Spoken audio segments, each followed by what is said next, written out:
Na usiku wa leo taifa linaendelea kugubikwa na wingu zito la huzuni kufuatia kufariki kwa mbunge wa Emurua Dikirr John Ang'eno kwenye ajali ya ndege iliyotokea Jumamosi kwenye kaunti ya Nandi. Kifo chake kinaingia katika orodha ndefu ya viongozi ambao wamepoteza maisha yao kupitia ajali za ndege ndani ya muongo mmoja. Mwanahabari wetu Jesse Rogers anazamia orodha ya baadhi ya viongozi wa kisiasa ambao wamefariki kwa ajali za mikasa ya ndege. Taarifa hii imetiwa sauti na Davis Meria. Februari 28 mwaka 2026 ni tarehe ambayo imeingia kwenye kumbukumbu ya historia ya Kenya, simanzi na huzuni ikitanda, kwani safari angani iliishia kwa kifo kilichozima sauti iliyojulikana na wengi. Mbunge wa Emurua Dikirr pamoja na watu wengine 5 wakipoteza maisha kwenye ajali mbaya ya helikopta katika eneo la Mosop, kaunti ya Nandi. Lakini kifo chake Ng'eno si cha kwanza kupitia ajali ya ndege. Sasa ni miongoni mwa viongozi waliopoteza maisha kwa mkasa wa aina hii, hali ambayo inazidi kuzua wasiwasi kuhusu usalama wa safari za ndege na anga za Kenya. Tarehe 18 Aprili 2024, taifa lilitekwa na ukimya na mshtuko baada ya aliyekuwa mkuu wa majeshi ya ulinzi Jenerali Francis Ogolla kufariki pamoja na wanajeshi wengine 9 katika kaunti ya Elgeyo Marakwet baada ya helikopta ya kijeshi kuanguka muda mfupi baada ya kupaa angani. Baada ya uchunguzi wa kina, bodi ya uchunguzi katika Wizara ya Ulinzi ilibainisha kuwa ajali hiyo ilisababishwa na hitilafu ya injini muda mfupi baada ya helikopta hiyo kupaa.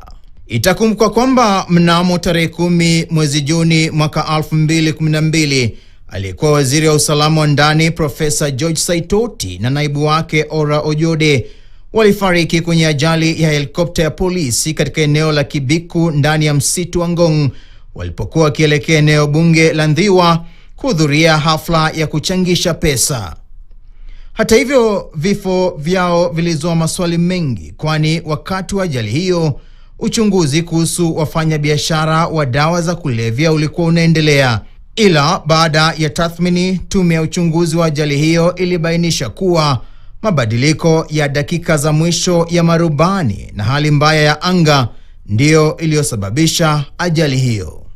Tarehe 10 mwezi Juni mwaka 2008, aliyekuwa waziri wa barabara Kipkalia Kones na naibu waziri wa masuala ya ndani Lona Laboso walipoteza maisha wakiwa wamehudumu ofisini kwa miezi 3 tu.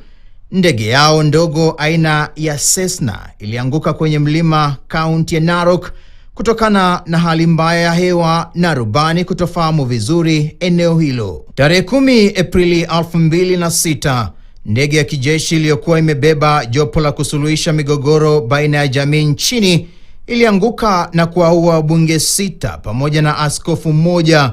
Miongoni mwa watu 14 waliopoteza maisha yao kupitia ajali hiyo ya Marsabit iliyosababishwa na ukungu mzito ni pamoja na Dr. Bonaya Godana, Abdi Sasura, Mirugi Kariuki, Guracha Galgalo, Titus Ngoyoni na Abdullahi Adan.